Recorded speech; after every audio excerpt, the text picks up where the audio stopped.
I'm Evelyn Cross, 75 years old, and I thought I'd buried my secrets deep enough that they'd never surface. I was wrong. It started with a letter slipped under my office door. No postmark, no signature, just 4 words written in red ink. I know what happened. As the owner of Cross Financial Services, I receive threatening letters regularly. Disgruntled clients, failed investments, people looking for someone to blame for their losses. I should have thrown it away. But something about the handwriting looked familiar.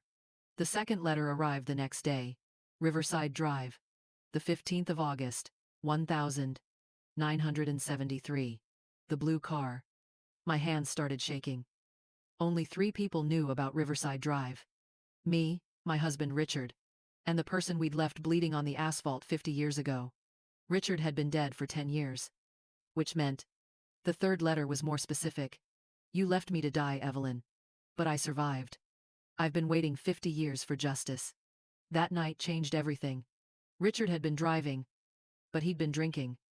When we hit the cyclist, I begged him to stop, to call an ambulance.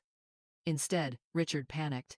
He drove away, leaving a 17-year-old boy named Marcus Chen broken and bleeding on the dark road. We never reported it. Never looked back. The next day, the papers said Marcus had survived but would never walk again. We moved to another state within the month. For 50 years, I convinced myself we'd had no choice. That stopping wouldn't have changed anything. That Marcus would be fine. Now someone wanted me to pay. The letters kept coming. Each one more detailed, more threatening. Photos of me leaving my office. Copies of the police report from that night. Medical records showing the extent of Marcus's injuries. But the final letter was the most terrifying. I want to meet. Come alone to Riverside Drive, same spot, midnight tomorrow. Or I go to the police with everything I have. I could have hired security. Could have called my lawyer and left town. Instead, I decided to face my past.